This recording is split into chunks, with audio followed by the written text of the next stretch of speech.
Assalamualaikum warahmatullahi wabarakatuh. Bismillahirrahmanirrahim. Nahmaduka ya ghafuru ya syakuru. Mashalli wa sallim barik ala sayyidina maulana Muhammadin wa ala alihi wa sahbihi asma'in nama ba'du. Tapi monggo lah kita cerita-cerita Islam, cerita-cerita beragama yang rileks. Kita semua tadi seperti yang dikatakan Kak Densus pernah disewani Mas Sufyan Sauri, juga beliau pernah ngaji. Sebetulnya dalam banyak hal-hal yang keseharian itu lebih prinsip ketimbang ide kita tentang hal-hal besar. Saya beri contoh, Allah itu Tuhan yang maha kuasa, yang menguasai alam raya ini. Kadang-kadang menjelaskan dirinya itu hanya alladzi at'amahum min ju'. Saya ini Tuhan yang memberi makan kamu saat Anda lapar, saat kalian lapar. Jadi untuk beriman kepada Tuhan yang Maha Esa, kepada Allah, kamu yakin yang memberi makan kamu itu Tuhan. Apapun kecewanya Anda terhadap tetangga, terhadap negara, terhadap mertua, terhadap istri, itu kecewa Anda tidak akan mati. Tapi kalau tidak makan itu mati. Sehingga Allah mensifati dirinya kadang pakai keseharian. Alladzi at'amahum min ju'. Tuhan itu siapa? Yang memberi makan kamu ketika lapar. Tapi kamu untuk syukur itu nunggu punya istri cantik, neriman, gampang diatur, membolehkan poligami. Terus 4 istri itu neriman semua, loyal semua. Itu sombong betul. Mau syukur saja kok repotnya seperti itu. Jadi mau syukur ya ada makanan dimakan. Itu kalau ngantuk ya tidur. Ayatnya wa min ayatihi manamukum billaili wan nahar. Maksud ayat Allah itu tidur. Nah, keangkuhan-keangkuhan ini yang menjadikan kita itu jadi repot hidup. Untuk syukur kok nunggu tadi. Mertua baik, tetangga baik, istri baik. Apa saja di sekelilingnya harus baik. Nah, keinginan berlebihan ini menjadikan kita lupa ada hal-hal yang paling kita butuhkan, yaitu oksigen. Kita boleh nempat di buminya Allah. Alladzi ja'ala lakumul ardo firasya. Bumi kamu tempati enak. Coba kalau gempa. Apa artinya istri 4 cantik semua kalau pas digoyang apa? Gempa. Apa artinya kamu jabat? Entah apa saja jabatannya. Kalau bumi likuifaksi, habis kamu. Kiai meskipun dai kondang umatnya jutaan, kalau likuifaksi di panggung hancur. Tapi nikmat-nikmat yang disebut Allah seperti ini kita kaji keseharian. Alladzi ja'ala lakumul ardo mahda. Allah itu yang menjadikan bumi dalulan, yang mudah diinjak. Famshu fi manakibih, silahkan pakai jalan-jalan. Jadi saya termasuk benar-benar kiai Jawa. Kalau kerennya Kiai Nusantara atau Kiai Indonesia lah. Diajari bapak saya Kiai Haji Nur Salim, diajari Mbah Maimun. Itu Islam itu keseharian. Karena ketika Anda memilih hal-hal yang serius, itu tujuan utamanya nyari ridhonya Allah. Dan ridhonya Allah bisa kamu dapatkan sesuatu yang pasti benar. Misalnya dalam sebuah hadis Sahih Muslim disebutkan, Inna wuha la yardo anil abdi idha akalal akla fayahmadahu alaiha aw yashroba syarba fayahmadahu alaiha. Itu redaksinya inna itu sesungguhnya, la yardo juga pakai lam taukid, juga maknanya sesungguhnya. Sungguh-sungguh Allah sangat ridho ketika seorang hamba itu makan ketika sesuap nasi dia muji Allah, ketika minum seteguk nasi dia muji Allah. Itu kalau orang diridhoni Allah itu wali betul. Itu untuk jadi wali itu gampang. Kamu makan ridho, kamu nginjak buminya Allah ridho, seneng. Kamu hidup keseharian aman, seneng.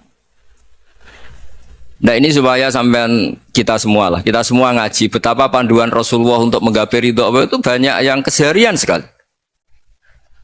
Saking kesehariannya banyak dalam hadis dan itu sahih. Nabi menyebut hal-hal yang keseharian. Hatta ma tas'alu fi fimra'atika. Kamu punya uang, kemudian istri kamu bisa makan, itu ibadah. Bahkan sebagian ibadah itu dicontohkan Nabi yang akhirnya diprotes sahabat. Yaitu wa fi buti ahadikum sedekah. Kamu menggauli istri kamu itu ya sedekah. Sampai sahabat bilang, yang benar ya Rasulullah. Ayati ahaduna syahwatahu wa huwa lahu ajrun. Masa urusan biologis, urusan syahwat kemudian dia dapat pahala. Nabi menjawab, alai salawadu'aha fi haramin aka'ana alaihi wisrun. Bagaimana kalau dia meletakkan ke yang tidak benar, itu kan dosa.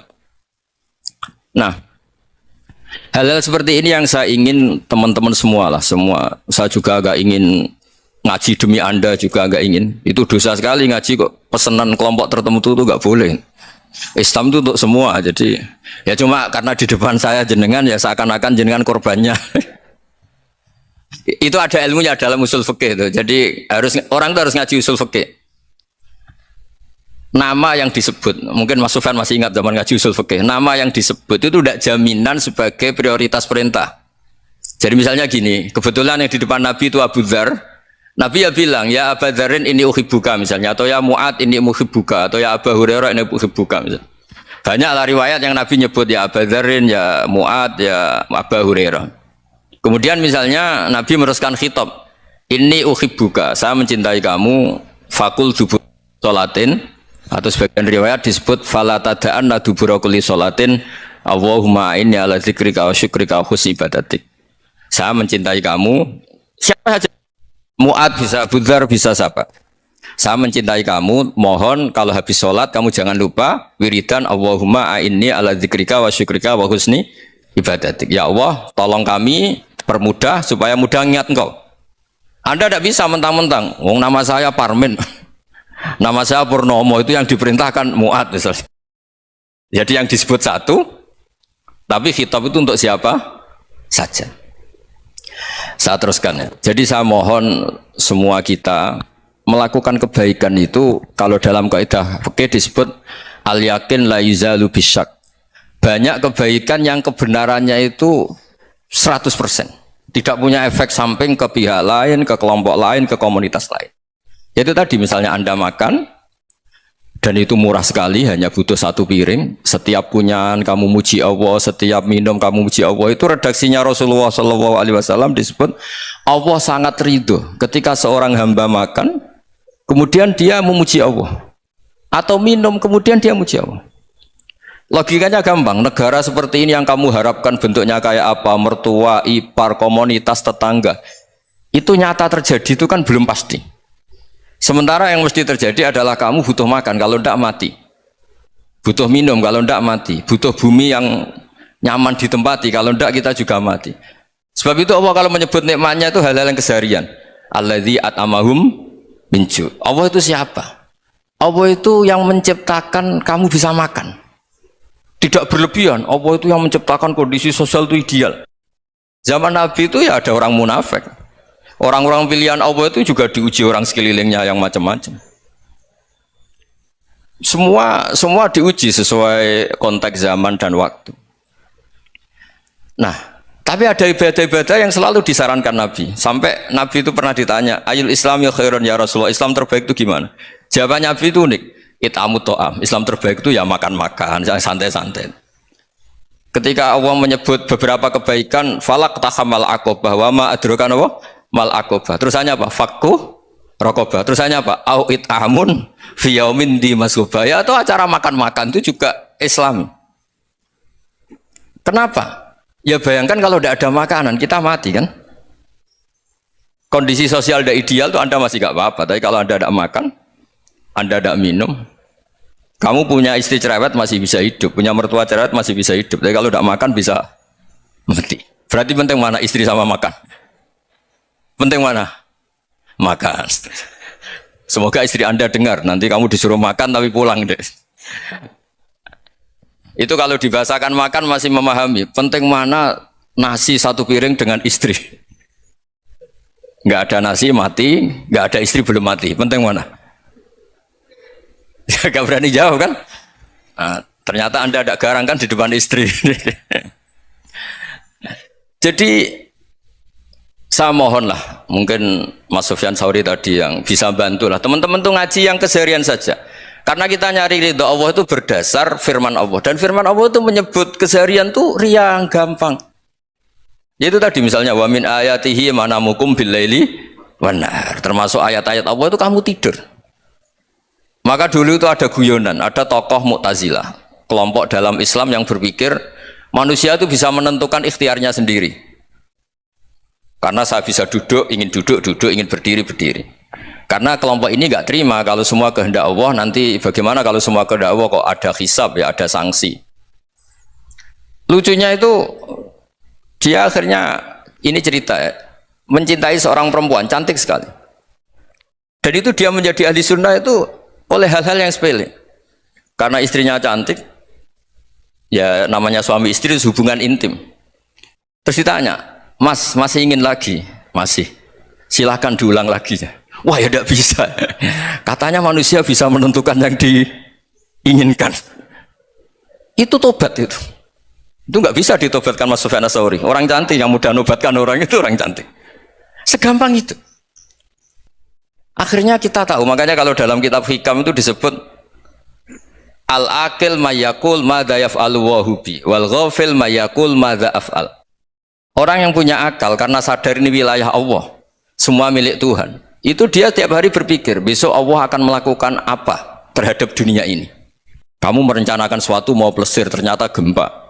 Mau wisata ke Rusia ternyata perang. Kamu tidak pernah tahu apa yang akan terjadi besok. Wa ma tadri nafsum madza taksibu ghadan. Tapi anda semua kita ini sering punya jadwal permanen. Makanya saya kalau diundang siapa saja, sanad takdir. Yang jelas Gus ini acara penting. Ya masih acara penting nak pangeran ngersakno piye? Kowe ape dadi pangeran? Kamu kok mau jadi Tuhan? Itu kadang ya kiai gitu. Penting Gus acara ini jenengan harus memastikan bisa. Loh kamu itu yang ngajarin tauhid, sesuatu itu biadillah kok bilang-bilang apa pasti. Kalau maksa terus tak tobatkan loh kamu kata saya itu. Ya kalau gitu Gus bilang insya Allah. Wah itu hati saya, fisik saya, roh saya sudah bilang insya Allah. Tidak usah kamu latih kata saya. Nah hal-hal tauhid keseharian itu gampang sebetulnya. Wal ghafil yaqulu madza af'al. Tapi orang yang lupa Allah dia setiap hari bilang besok apa? Kita bisa melakukan apa? Seakan-akan dia itu aktor, dia penting, dia subjek permanen, dia. Padahal kita ini hanya objek kehendak Allah Subhanahu wa taala. Karena kita yakin sesuatu yang terjadi di alam raya ini kita tidak bisa apa-apa. Makanya saya sering ngaji, sering bilang saya, ketika Anda mensifati Allah, Dia yang menghidupkan. Sudah itu tanamkan sehingga ketika kita mati santai saja. Kenapa santai? Allah punya cara menghidupkan kita. Zaman kita hidup juga gak tahu caranya ngelola jantung, ngelola paru-paru. Kamu juga gak tahu ngelola oksigen yang tidak beracun, tidak ngandung polusi. Tahu-tahu hidup. Gak ingin tua ya tahu-tahu tua, gak ingin mati tahu-tahu mati. Selama ini kita hidup juga gak tahu apa sebetulnya. Hanya gaya tok, punya jadwal, punya planning. Kalau kamu bisa menentukan pilihan Anda, pasti Anda istrinya cantik, 4 neriman semua, kona'ah semua. Nyatanya enggak kan? Ada 1 jelek, cerewet. Wah itu kan, nyatanya enggak bisa apa-apa Anda kan? Dan kamu bawa mati lagi. Itu kan. Istri Anda juga gitu, punya keinginan, punya suami yang ganteng, yang jabat, yang neriman, yang enggak poligami.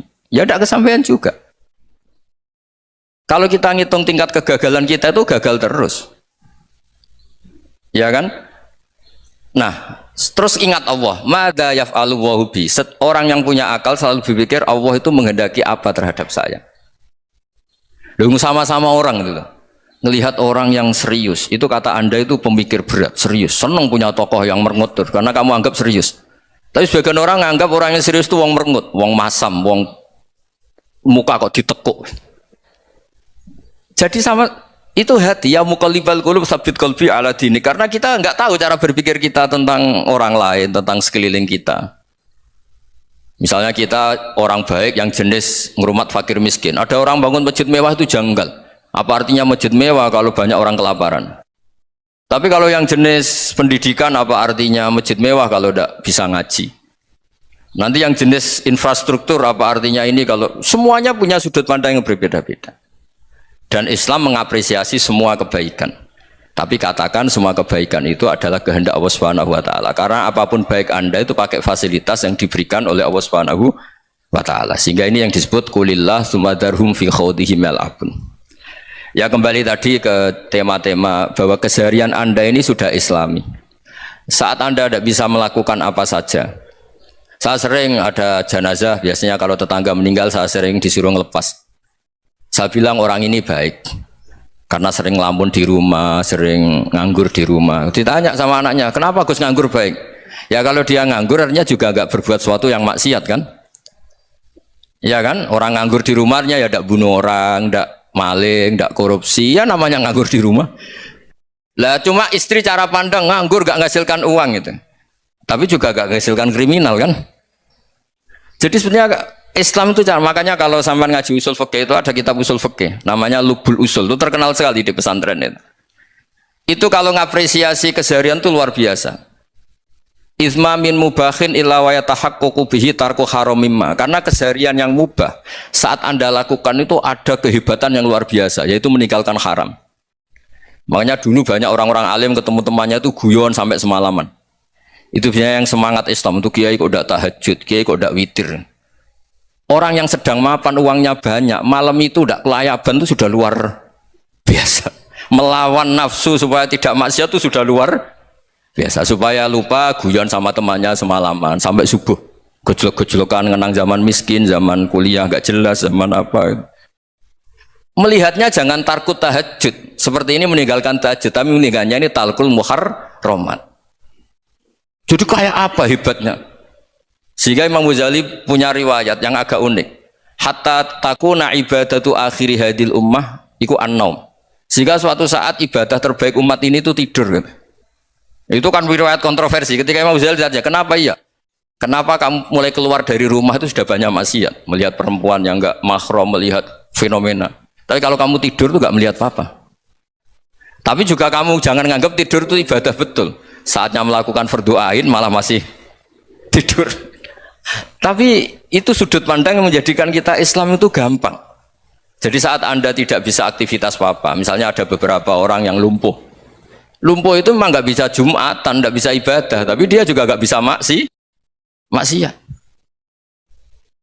Tidur itu memang Anda saat itu nggak bisa tahajud, nggak bisa witir, tapi saat itu ada zina, ada maling, ada gosipkan orang, ada bully orang, ada menanamkan kebencian, ada hasut. Sehingga tidur menurut Allah Ta'ala wa min ayatihi manamukum billaili apa? Wan-nahar. Karena di tidur itu selain ada unsur istirahat, jaga kestamina, juga ada unsur meninggalkan beberapa keburukan. Nah, saya mohon ibadah yang keseharian ini kita jaga supaya kita semua baca ayat itu fasih itu tertanam di hati. Allah itu siapa? Alladzi at'amahum min ju'i wa amanahum min khauf. Dan Allah kalau cerita di Quran tuh anna sababnal ma'a sabba thumma syaqqaqnal ardha wa syaqqa fa ambatna fiha habba wa inaba wa qadba wa zaituna wa nakhla wa hada'iqa hulba. Kamu tahu saya ini siapa, kata Allah? Saya ini adalah Tuhan yang menurunkan air, kemudian ada tanaman banyak, habba wa inaba wa qadba, ada zaitun, ada tin, kalau orang Jawa mungkin ada tela, ada padi, ada mangga, ada pisang. Sudah. Wa inaba wa zaituna wa nakhla wa hada'iqa hulba, ada perkebunan yang lebat. Tujuannya apa? Mata Allahkum, silahkan kamu pakai, kamu nikmati. Tapi karena kadang kita ini punya ide-ide besar. Tadi untuk syukur saja nunggu punya istri riman, rumah baik, tetangga baik, komunitas baik, semuanya baik baru syukur. Lama-lama nanti ada di surga, syukurnya nunggu surga paling kelas A. Itu sudah ada yang menghuni Rasulullah, kamu nggak boleh di situ. Masa untuk syukur saja repotnya, Masya Allah. Jadi mohonlah Quran yang kalau Anda hafalkan juz sama itu kan ada ayat-ayat yang kayak tadi.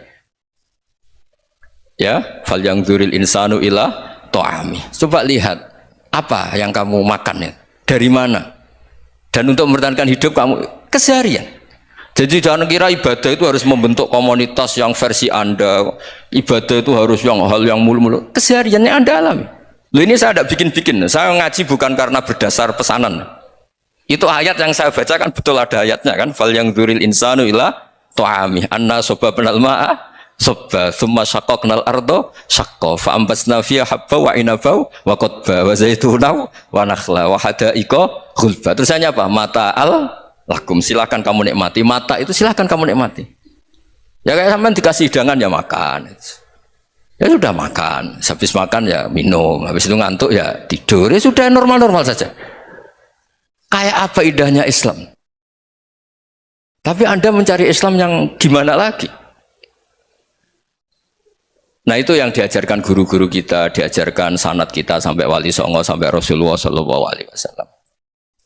Bahwa pada akhirnya ada jihad, ada perang. Itu dulu memang perang, bukan membunuh, beda. Dulu kita dijajah Belanda ya perang, dan itu normal karena kita dijajah. Jadi ketika orang lain ingin baik sama kita, wa in ahadum minal musyrikin astajaruka ya fa'jirhu hatta yasma'a kalam Allah. Kalau mereka ingin baik ya kita baik. Makanya ada istilah musta'man, mu'ahad. Kalau mereka ingin damai, berdampingan dengan kemajmukan ya itu yang lebih baik. Karena memang Islam menghormati proses perdamaian.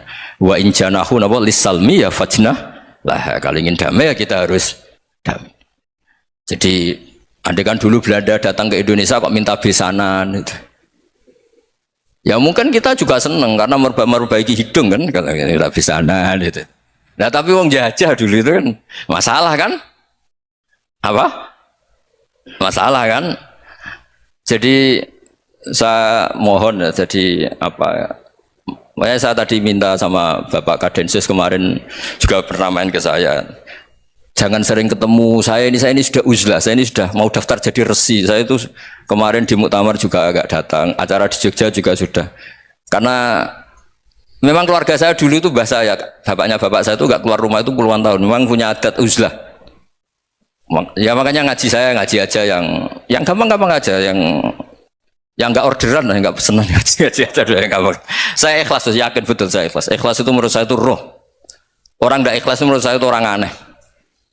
Ikhlas itu gampang, sudah saya bilang. Kalau kamu yakin ilmu itu milik Allah, ngasihkan juga ikhlas itu milik Allah. Apa sih yang kamu punyai sehingga kamu udah ikhlas? Uang milik Allah, energi kita milik Allah, bumi milik Allah. Kemudian kamu merasa memiliki. Merasa memiliki itu kalau dalam ilmu tasawuf sudah kesalahan kan? Bagaimana Anda punya?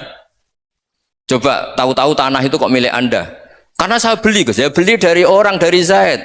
Padahal yang asli punya itu Allah. Apa benar kamu pernah beli sama Allah? Zaid ini pemilik nisbi, pemilik yang enggak sebenarnya kan? Ya enggak? Yang benar-benar pemilik itu Allah. Kok kamu ngerasa itu bumi kamu itu atas nama apa? Coba. Milik kan harus beli atau dikasih. Enggak semua kan? Nah, makanya terus famshu fi manakibiha, dan Allah menyebutnya sudah saya ini yang menciptakan bumi waladzi ja'ala lakumul arda dalulan, dan Allah menyebutnya sederhana famshu fi manakibiha, silakan jalan-jalan. Terusannya apa? Wa kulu mirizki, silakan makan-makan. Jadi Islam itu ya makanya kiai-kiai itu ada acara makan, sampai ada guyonan fi kulli makanin makan. Itu setiap tempat ya makan. Nggih ngoten guys, pokoknya sing gampang-gampang nggih. Nggih Mas Sufyan nggih sing gampang-gampang mawon nggih.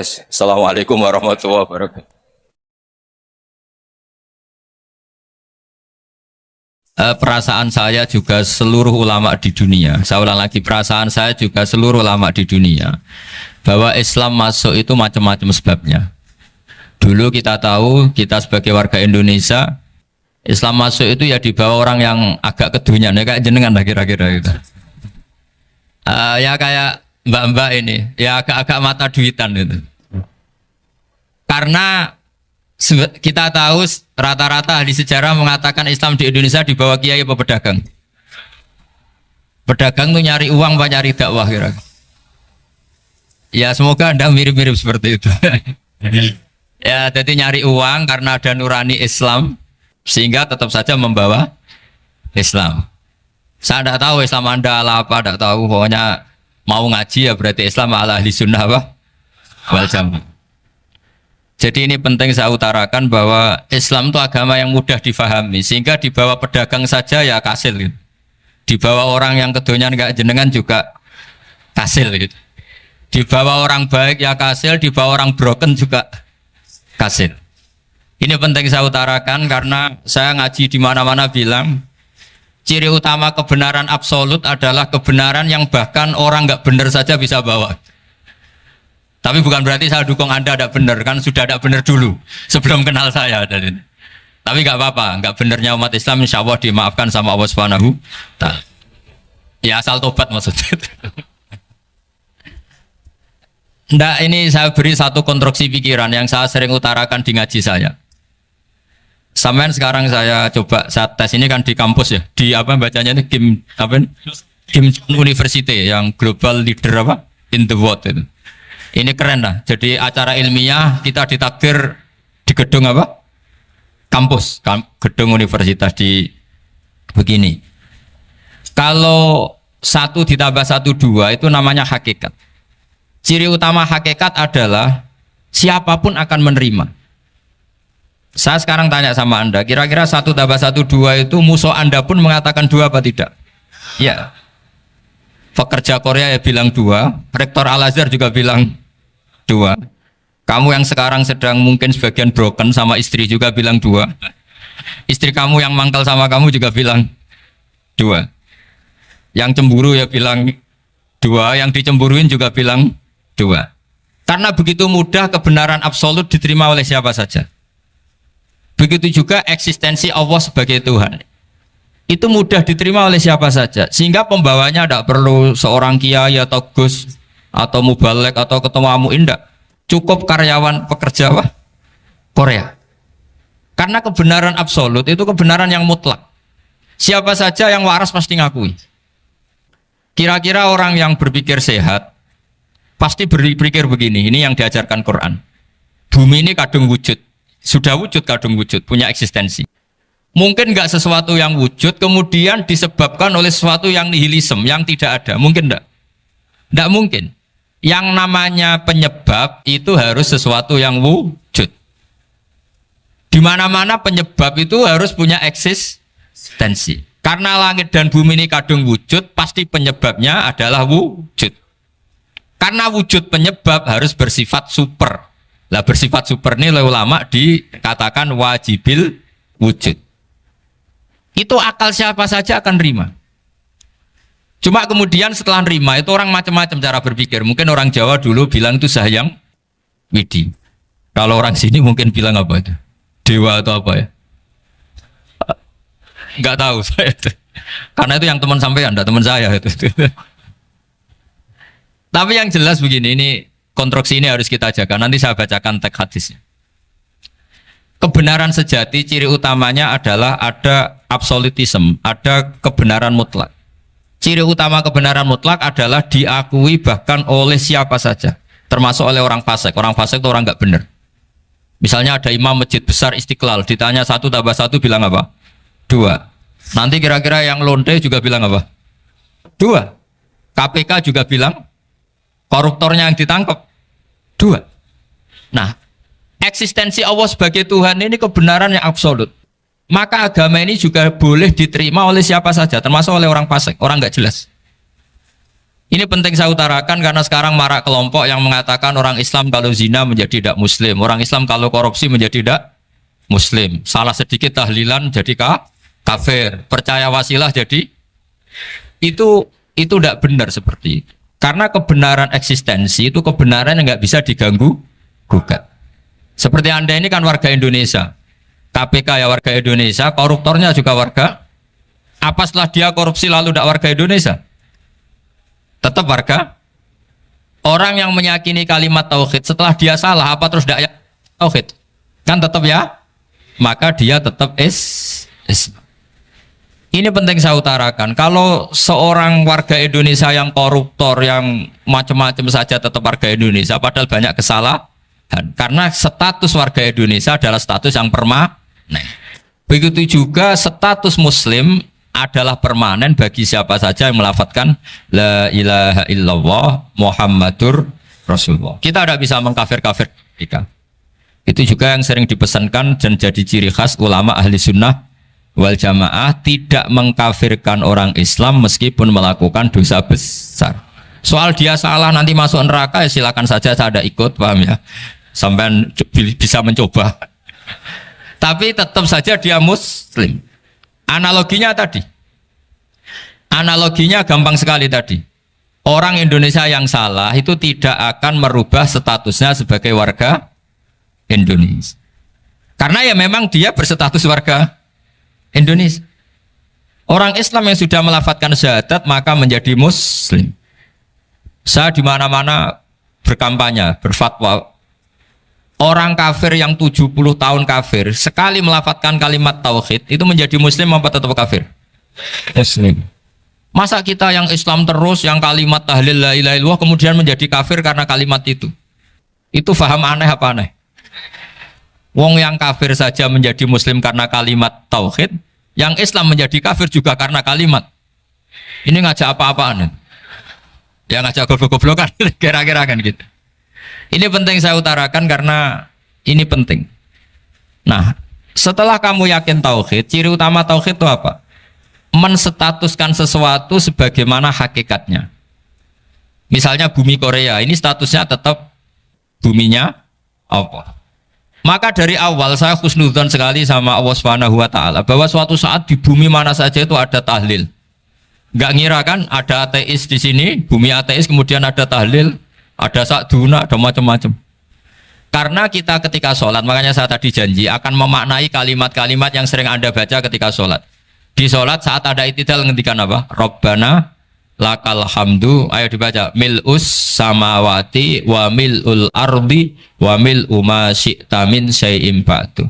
Sama nani secara tradisi pesantren, Rabbana do pangeran kita, laka iku kadue panjenengan alhamdulillah segala puji. Engkau punya segala puji. Mil'us samawati, yang pujian itu memenuhi langit. Tentu langit itu penuh dengan pujian. Semua malaikat bertasbih, bertahmid. Karena malaikat tidak ada yang kerja di pabrik, itu tasbih terus gitu. Nggak ada yang nyari uang kan? Nggak ada yang cari won ya. Apa won ya kalau bahasa? Kalau di sini nggak kiainya aja nyari uang.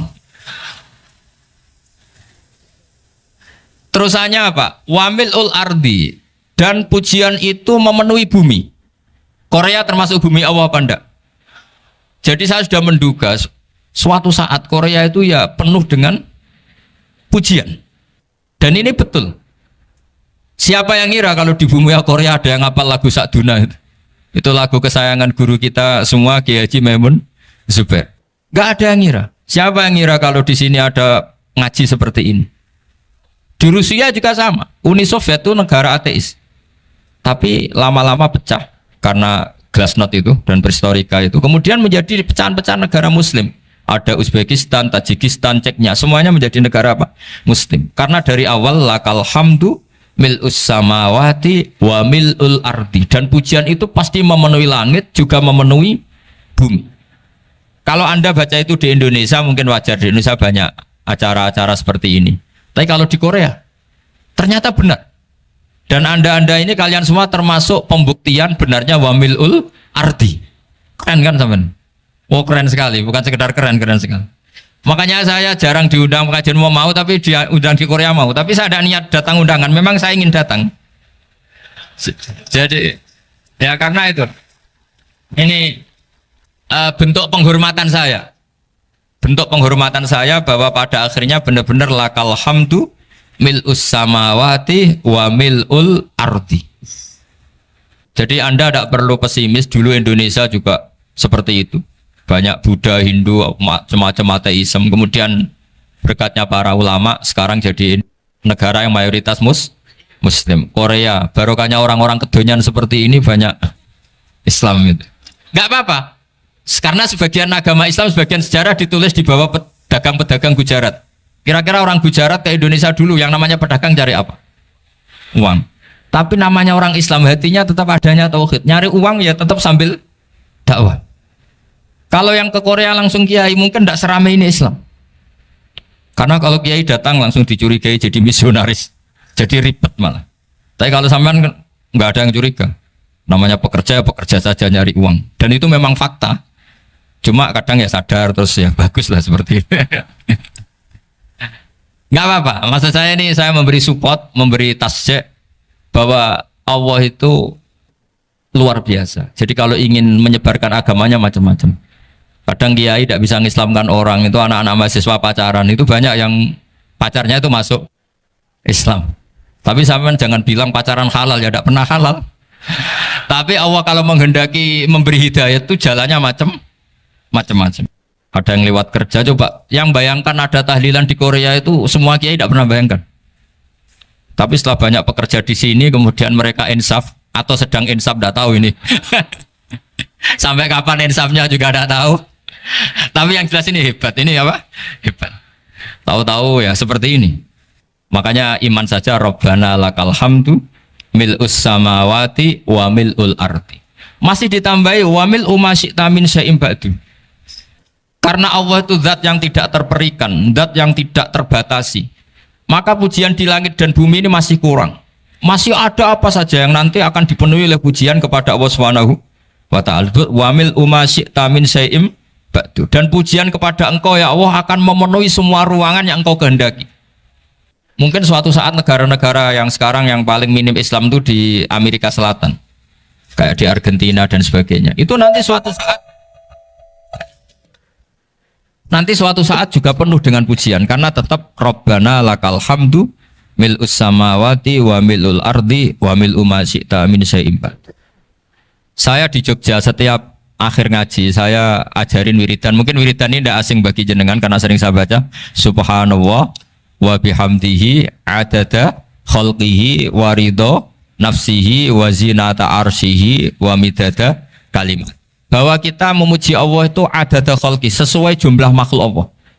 Semua makhluk Allah meskipun kelihatannya mengecewakan, ini semuanya memuji sama Allah Subhanahu wa taala. Meskipun kadang kita kecewa, kadang kita tidak cocok. Coba barokahnya Anda ini agak-agak kecewa gitu dengan Indonesia karena nggak menyediakan lapangan kerja untuk Anda. Tapi ya nggak kecewa-kecewa amat ya, agak-agak saja. Karena Anda tetap semua mencintai Indonesia. Gara-gara agak-agak kecewa cari negara lain. Akhirnya di Korea, ada yang di Jerman, ada di Inggris. Tapi bawaan pernah ngaji di musola, Islam ini ke bawah. Sehingga karena Islam ini ke bawah, tahu-tahu ada komunitas yang memikirkan Islam. Umumnya orang mikir Islam itu ya bikin masjid. Kalau di Korea unik, nyewa apa? Nyewa gedung untuk masjid. Itu kalau diceritakan di Indonesia aneh. Ini masjid sewaan. Masjid. Tapi kalau di sini lazim, karena kalau beli mahal ya cukup sewa. Saya tidak tahu kalau dalam terminologi agama tempat Anda sujud ini nanti jadi saksi di akhirat. Itu yang permanen apa yang sewaan tidak tahu. Jadi nanti bumi ini tanya, ya saya ya Allah pernah dipakai sujud, tapi setelah 1 tahun nggak kuat menambah lagi. Makanya saya dukung tadi yang ada gerakan masjid apa. Sebenarnya permanen nggak permanen ya tetap bagus, tidak usah memaksakan. Yang jelas saya sudah ikut nyumbang lelang tadi, dan saya berharap uang itu benar-benar untuk masjid. Kalau untuk tamirnya juga gak apa-apa, yang penting untuk menghidupi masjid. Saya juga termasuk kiai yang gak suka kalau hukum itu terlalu fanatik. Misalnya uang ini untuk masjid, kemudian imamnya diterlantarkan karena alasannya ini untuk masjid. Imam kan tidak masjid. Nah ini kalau imamnya gak diservis kemudian mutung terus pulang ke Indonesia, ini jadi masalah. Tapi saya juga gak suka kalau ada negara gitu. Betul-betul saya tidak suka yang imamnya itu terlalu diservis. Ini buruk sekali kan. Pernah ada anekdot, ini anekdot tapi nyata. Ada negara yang sangat sehat, ya. Islamnya sangat sehat. Itu imamnya 1 bulan tuh digaji 70 juta. Kira-kira 70 juta dibagi 1 hari berapa? 5 sholat ya? 5 kali 30 berapa? Kira-kira saja 150. Berarti per sholat dapat berapa ya? Kira-kira. Kan biasa potong gaji kalau berapa kira-kira? Singkat cerita, si kiai dari luar negeri tadi cerita apa Indonesia? Kiainya miskin-miskin, datang ke masjid kan kadang pakai ontel, adzan sendiri, qomat sendiri, sholat sendiri kadang. Itu nasib orang-orang Sragen dan Salatiga sebagian. Itu yang lapor karena mereka itu. Kalau Rembang insya Allah enggak. Tapi ada semuanya Salatiga, sebagian begitu. Itu yang cerita kiainya, bukan ini bukan hoax. Memang kiainya cerita nasib kiai di Salatiga Gus katanya. Itu digojlok, tapi tetap sholat. Sehingga cerita orang tadi cerita, imamnya di sana naiknya Mercy, muadzinnya pakai BMW. Itu tetangga sebelah Indonesia banyak yang fasilitas imam seperti itu. Karena gajinya sampai 70 juta. Setelah dia cerita bangga karena negaranya mengapresiasi imam sholat, sama Kiai Indonesia dia omongin gini, makanya kamu sholat terus, takut potong gaji ya. Gitu. Itu kagetnya bukan main dia. Dikira itu satu sifat kelebihan negaranya, ternyata buruk sekali karena imam sholat karena takut potongan gaji. Akhirnya ke Indonesia bangga, alhamdulillah kita sholat tanpa gaji, dan tetap sholat. Keren mana yang digaji sama Anda? Ini yang di atas ini banyak calon imam. Tidak keren mana imam yang digaji sama Anda? Keren yang enggak. Tapi kalau pertanyaannya dibalik, keren mana jamaah yang peduli imamnya sama yang enggak peduli? Jadi jawabannya harus tetap seperti itu. Imamnya keren yang ikhlas, tapi jamaahnya keren yang peduli imamnya. Jelas ini ya fatwa saya ya. Gimana? Imamnya baik yang ikhlas, tapi jamaahnya baik yang peduli nasibnya. Tapi sekali imam dari awal gak ikhlas itu harus di PHK. Itu bahaya bagi agama kalau awalnya sudah ada ikhlas. Karena nanti setelah habis subuh terus dihitung.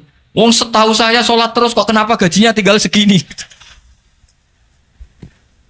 Ya, setahu saya sholat terus kok gajinya tinggal segini. Terus nanti takmirnya bilang kemarin duhur Pak Yai tidak ngimamin, kemarin asar tidak ngimamin. Terus dihitung. Bisa enggak agama akan berjalan seperti itu? Enggak kan? Ya makanya pertanyaannya tadi, suka atau punya imam ikhlas? Suka, tapi imamnya juga suka kalau jamaahnya peduli.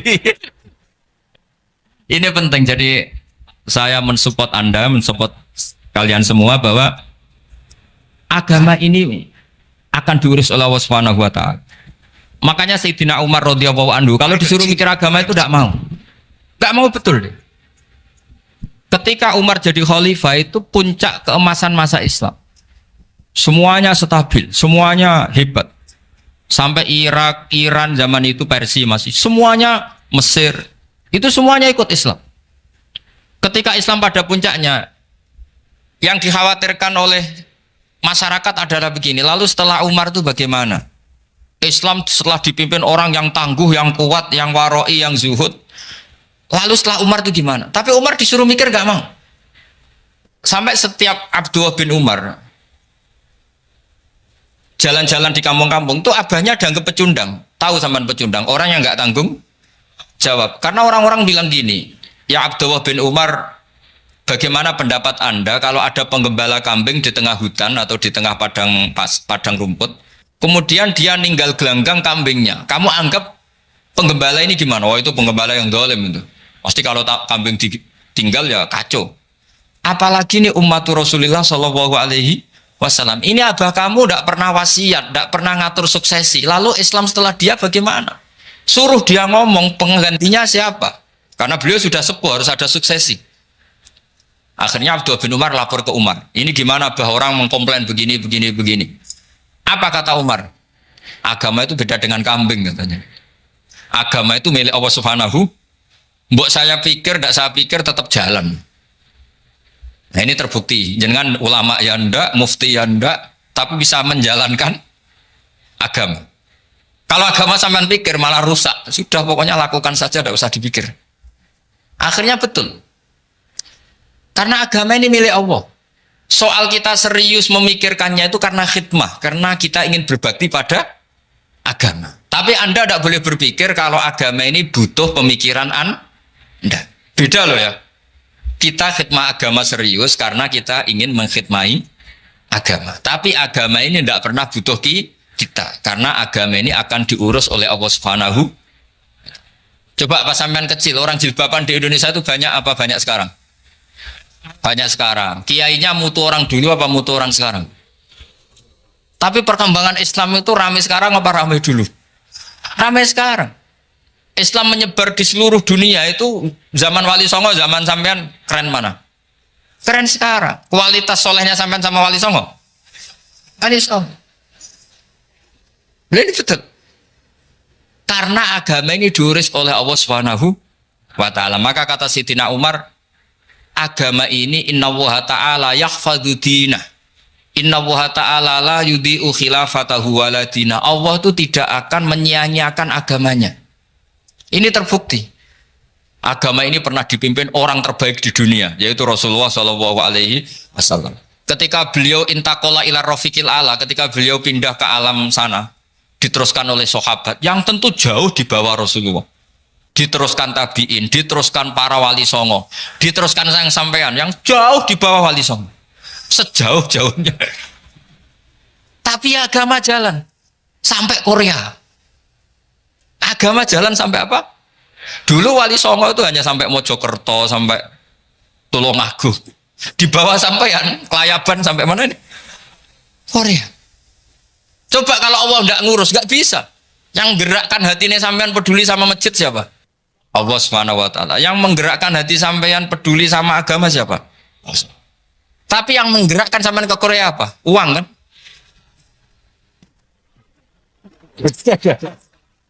Enggak, enggak apa-apa, jujur saja, jujur ya, ada. Santai aja. Ini bagian dari keramatnya jenengan. Niatnya agak bener tapi dibenerin Allah di sini. Dari awal niatnya kan uang gitu. Tapi setelah di Korea dibenerin Allah. Mbok ingat agama gitu. Keren kan? Makanya yang syukur sama Allah Subhanahu wa taala. Yang bisa hanya Allah taala. Makanya dalam dunia kiai selalu baca apa? Alhamdulillah alladzi hadana li hadza wa ma kunna linahtadiya laula an hadana Allah. Alhamdulillah kita diberi hidayat seperti ini. Kalau tidak Allah tidak bisa. Sudah mata duitan, kadang istri ngomel, mertua tidak percaya. Sudah setengah-setengah broken gini saya tahu sampai ke Korea itu karena broken pas saking sayangnya keluarga. Potensinya hanya dua. Dibela-belain kerja demi keluarga atau agak broken maka ke sini. Tapi apapun potensi itu tetap baik. Itu takdir sudah, itu takdir tidak usah dibicarakan. Semua itu apa? Karena orang kalau sedang rukun ya tidak mau tukaran, kalau sedang tukaran ya tidak mau rukun. Itu sudah semuanya takdir. Kata bapak saya dulu kalau ada orang mau jualan tanah, Pak Yai tanah saya mau saya jual. Ini gimana? Padahal ini tanah warisan. Kata bapak, nak waya adol ya adol. Memang ini saatnya jual ya jual saja. Nanti kalau kaya saatnya beli ya beli saja. Karena kalau sudah saatnya jual mau beli ya nggak mungkin kan? Mau memang saatnya jual. Kalau sudah kaya kan nggak mungkin jual tanah. Saatnya beli. Maka semoga masalah di keluarga sampean ya masalah musiman. Maksudnya yang tukarannya ini musiman, yang rukunnya permanen. Jangan tukarannya permanen, rukunnya musiman. Setelah melihat yang lebih cantik, katut babon, nggak tahu saya nggak tahu. Nah ini semoga katut masjid ini bagian dari kafaroh sampean itu. Jadi kafaroh kesalahan-kesalahan di sampean. Ini penting saya utarakan karena agama itu beda. Agama ini diurus oleh Allah Subhanahu. Jadi kita mengerahkan pemikiran itu bukan karena kita akan menyelamatkan agama ini, tidak. Agama ini diselamatkan oleh Allah Subhanahu wa taala. Coba kayak apa Uni Soviet kuatnya itu. Mengkooptasi supaya orang semuanya ateis, semuanya komunis. Itu 100 tahun Uni Soviet begitu. Tapi orang-orang Uzbek, Ceknya, Tajikistan tetap ngajari anak-anaknya tauhid. Itu ada yang cerita itu sampai mengajarkan tauhid itu di bawah tanah, di basement. Tapi Allah menghendaki Rusia itu Uni Soviet jatuh. Ketika jatuh, negara-negara ini langsung menjadi negara Islam, yaitu Uzbek, Tajikistan, Ceknya. Mungkin nggak mereka langsung menjadi negara Islam, andaikan saat menjadi Uni Soviet benar-benar menjadi ateis. Nggak mungkin kan? Karena saat dikooptasi Uni Soviet, akidah mereka tetap tauhid, cuma nggak berani muncul. Artinya apa? Uni Soviet nggak bisa menghabisi Islam. Kurang kerennya Uni Soviet zaman itu, bisa nggak menghabisi Islam? Nggak bisa. Donald Trump dulu termasuk Islamfobia, tapi setelah dia anti-Islam malah orang Amerika demo supaya memperhatikan Islam. Nggak bisa. Makanya Korea pun nggak bisa menghabisi Islam. Kalau sampean menghabisi Islam sendiri bisa, karena terus nggak mau sholat, nggak mau zakat itu sampai. Tapi sampean tahu yang Islamnya habis, Islam tetap baik-baik saja. Makanya ini penting saya utarakan supaya kamu pede bahwa agama ini pernah dibawa orang yang pedagang. Ya soal ada sebagian pendakwah yang ikhlas ya banyak, tapi sejarah yang gampang kita lihat adalah Islam itu dibawa oleh apa? Pedagang Gujarat, pedagang India. Nggak apa-apa, sejarah itu meskipun sebagian menentang nggak apa-apa, tapi sejarah itu tetap ada. Pasti sebagiannya memang seperti itu, dan itu tidak masalah. Saya ulang lagi, itu tidak masalah. Coba dulu pemain bola kalau di Inggris itu kalau mau sholat susahnya bukan main. Apalagi kalau mau puasa. Kalau di sini kerja puasa katanya mati lu kalau apa? Puasa. Kalau mau sholat katanya dicari mana ini berhalanya kok. Kata orang-orang ateis kan gitu, dicarikan patungnya kali ini sholat kok gak ada patungnya ini gimana ini. Ya ngalamin gitu. Tapi Allah Maha Kuasa. Banyak investor mana itu Dubai atau Qatar yang tertarik investasi di dunia bola. Kayak Sulaiman Al-Fahim makanya beli Manchester City. Itu sekarang pelatihnya negur orang sholat gak berani, bahkan di tengah stadion dibangunkan masjid. Kalau sampai daftar jadi muadzin bisa. Apa nyanyi Sakduna di sana juga bisa. Dulu Aljazair bencinya bukan main. Apa Perancis sama orang Islam itu bencinya bukan main. Barokahnya Zidane pemain bola dan juara dunia, terus Zidane turunan Aljazair. Akhirnya orang Perancis itu mencintai Islam, itu barokahnya sepak bola. Allah punya sekian cara untuk mengenalkan Islam. Di Prancis dikenalkan lewat pemain sepak bola. Nah di Korea ini yang agak unik dikenalkan lewat pecinta wong. Saya jamin ini tidak apa-apa, sudah tidak apa-apa, sudah aman, aman. Jamin aman. Pokoknya alhamdulillahilladzi hadana lihada wa ma kunna linahtadiya laula an hadana. Karena agama ini dibawa oleh Allah Subhanahu wa taala, yang menjaga juga Allah Subhanahu wa taala. Sama tidak usah khawatir. Kalau ada kelompok tertentu yang mengkhawatirkan Islam, sekarang Islam bahaya gini-gini, itu kurang roja, itu kurang optimis itu. Harapannya sama Allah tipis, harus ngaji lagi. Agama ini limangka nayarjuwa hawal yaumal akhir. Agama ini bagi yang terus-menerus berpengharapan kepada Allah Subhanahu wa taala. Agama ini limangka nayarjuwa, coba bahasa Arabnya roja yarju rojaan. Maknanya harapan. Jadi agama ini bagi yang selalu berpengharapan, bukan yang pesimis, bukan yang hati kecil, apalagi yang tukang putus asa. Coba agama ini begitu luar biasa, dibawa orang yang macam-macam. Tadi di Perancis dibawa oleh pemain apa? Bola. Ada masjid di Inggris itu ya dibawa mahasiswa-mahasiswa itu yang dulu sebagian yang nggak pernah ngaji, setelah di Inggris bikin komunitas pengajian. Di Korea dibawa di pecinta apa? Tapi lama-lama cinta Tuhan. Karena ya memang sebenarnya sudah cinta Tuhan. Cuma ya cara cinta ini nunggu punya uang Ya sudah, alhamdulillah seperti ini sudah luar biasa, sudah. Insya Allah diterima oleh Allah Subhanahu wa taala. Saya selalu berharap semoga ini tetap satu bukti bahwa Allah itu harus kita sembah di mana-mana. Karena tadi Allah akan selalu Rabbana lakal hamdu mil'us samawati wa mil'ul ardi wa mil'u ma syi'ta min syai'in ba'du. Bahwa pujian kepada Allah akan selalu memenuhi langit dan memenuhi bumi. Bumi Korea termasuk buminya Allah. Makanya pegangan yang saya minta sama pengurus untuk di-share adalah Dawai Rasulullah Shallallahu Alaihi Wasallam. Mungkin nanti panitia harus menge-share itu. Ini Musnad Ahmad, riwayat dari Imam Ahmad. Al-Bilad bila dua sudah punya, nanti di-share ya yang gitu. Al-biladu bila dua, bahwa negara hakikatnya adalah negara Allah. Wal ibad ibadullah, semua hamba hakikatnya adalah hamba. Di hadis itu fahaitsuma asabta khairan fa'akim, kapan saja kamu menemukan kebaikan di tempat Anda berdomisili, fa'akim, kamu tidak apa-apa di sini. Kamu di sini dapat uang, dapat masjid, dapat sewa masjid, tidak tahu sewa apa permanen, pokoknya itu bagus gitu aja. Buminya dirayu, bumi meskipun ini nggak permanen, tapi tetap jadi saksi loh ya. Harus ada kompromi ini. Karena kalau dengar orang Indonesia jadi aneh, masjid kok nyewoi. Tapi aneh di Indonesia, ada aneh di sini, sampean tenang saja. Tentu malaikat pencatat di sini juga sudah tahu kalau sebagian masjid itu sewaan. Jadi ya ada eskal-eskal amat lah, sudah. Nggak janggal-janggal amat karena kondisional Jadi saya nanti minta panitia supaya menge-share tadi hadis riwayat siapa? Imam Ahmad bin Hambal yang diriwayatkan oleh salah satu minal asroh al-mubasyarina bil jannah, yaitu Zubair bin Awam. Nabi ngendikan al-biladu biladullah, negara mana saja adalah negara Allah. Wal ibad ibadullah, semua hamba adalah hambanya Allah. Fahaitsuma asabta khairan, di mana saja kamu mendapatkan kebaikan, fa'akim, kamu tidak apa-apa berdomisili di situ. Ya saya mohon ini penting sekali. Pokoknya saya mohon kalimat tauhid ini dijaga. Karena kalimat tauhid ini kata semua ulama, kasyajaratin thayyibatin asluha tsabitu wa faruha fis sama. Dan kalimat tauhid ini pasti tu'ti ukulaha kullahinim bi'izni rabbiha. Kalimat tauhid yang dibawa umat Islam seluruh dunia. Meskipun dia orang fasik, orang enggak benar, tetap tu'ti ukulaha kullahinim bi'izni rabbiha. Kalimat ini akan membawa berkah bagi orang yang dihinggapi atau didomisili umat Islam. Coba sebagian nanti orang Korea menjadi Muslim itu karena di sini ada komunitas pekerja Muslim, kemudian menyisakan atharul Islam, jejak-jejak Islam. Enggak apa-apa. Pasti kalimat ini tu'ti ukulaha kullahinim bi'izni rabbiha.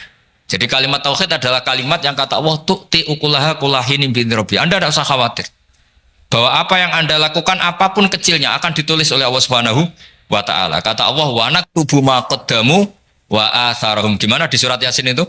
Inna nahnu nuhyil mauta wa naktubu ma qaddamu wa atharahum.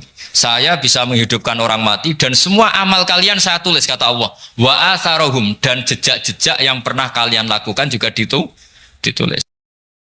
Tak terangno kowe nek ora paham kok nek mlebu swarga dadi paham. Dadi iki pilihane ku loro. Dadi nek kowe saiki ra paham kok ning swarga paham. Nek saiki paham kowe sampeyan mlebu neraka dadi ra paham. Dadi mun ra usah direncana mlebu napa? Neraka wae mlebu dhewe ra usah direncanakno mun. Dados ngeten nggih, dados ahli swarga ya kurang penggawean, pancen salat wis ra wajib, wis ra ono pilpres, gak ono apa dadi kurang penggawean. Ahli swarga niku saking kurang penggaweane iku jagungan. Dadi misale kula Mustofa Ruhin jagungan, piye enak ning swarga? Ya enak. Zaman ning donya piye? Terus cerita, saya itu punya teman ateis. Saya punya teman komunis yang ketika pertemanan dengan kita sering menghina kita karena kita ini percaya adanya hari kebangkitan. Teman saya itu sering melecehkan idza mitna wa kunna turaba wa idzaman aina lamadinun. Masa kita sudah jadi debu, jadi tulang belulang, kemudian kita akan dibalas amal-amal kita. Jadi singkat cerita, ini nunjukno nak wong soleh oleh kancanan wong dolim. Ya ini catatan ya, bahwa orang soleh itu zaman ning dunya oleh kancanan wong napa? Dolim. Buktinya yang soleh ini masuk surga. Kemudian kenangannya punya teman ateis. Zaman di dunia punya teman apa? Ateis. Entah temannya itu teman kerja atau teman kantor. Tentu tidak teman dalam akidah. Mungkin akidahnya tetap kita Islam, mereka ateis. Tapi teman, entah faktor kantor, entah faktor profesi, entah faktor kerabat. Tapi yang jelas si orang penduduk surga ini punya kenangan, kami dulu punya teman ateis. Ini kanali korin.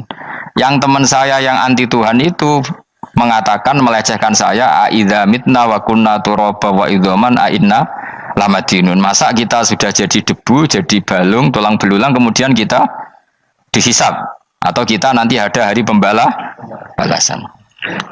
Nah terus ketika jagungan ini tadi saya bilang ahli swarga kurang penggawean dong.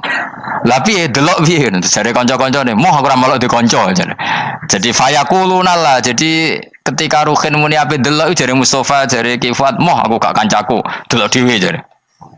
Lah si Ruhin kan wong kurang penggawean mulai ning donya sampe ning swarga. Terus delok. Terus fatola'a faro'ahu fi sawail jahim. Bareng dekne delok roh kancane kejet-kejet ning neraka. Seneng dekne. Jadi wong nak hasud tu nanti ning swarga aja hasud. Seneng terus muni ngene, tawahi ing kita laturdin. Dulu kamu hampir saja menyesatkan saya. Artinya zaman dia ateis sempat ngerayu supaya Ruhin dadi napa? Ateis. Kowe Islam yo tetep kere, melok ateis ae. Wis kere, zina rawani, maling rawani gak enak. Soalnya sering dirayu-rayu gitu. Makanya bilang apa? Tawahi ing kita laturdin, kamu zaman di dunia hampir saja menyesatkan saya. Walau la ni'matu rabbi lakuntu minal muhdharin. Kalau saja saya tidak diberi nikmat Allah, aku kelakuanku ya koyo kowe, akhirnya masuk neraka koyo kowe. Nah, terus ada soal talazudin. Dia tanya tapi saking senenge. Afama nahnu banyitin. Coba lihat saya sekarang. Apa saya sekarang mati? Tidak kan, saya tidak mati kan. Cuma mati pertama saja, mati zaman di dunia. Sekarang saya hidup lagi. Artinya kamu yang dulu memungkiri ada kehidupan, dulu aku saiki tidak mati. Ternyata saya sekarang hidup dan dapat nikmatku ning neraka. Jadi ku nunjukno sunah manusa iku ora puas nek ora ngalahno musuhe. Nganti ning swarga iku urung lega nah. Jadi manusa iku hasudnya itu terlembagakan sampai akhirat. Jadi wong-wong sing tahu dimaki-maki kubu sebelah, iku nak kubu sebelah mlebu neraka, iku kowe ning swarga gak marem nak gak delok. Dadi hasud iku ya seru no.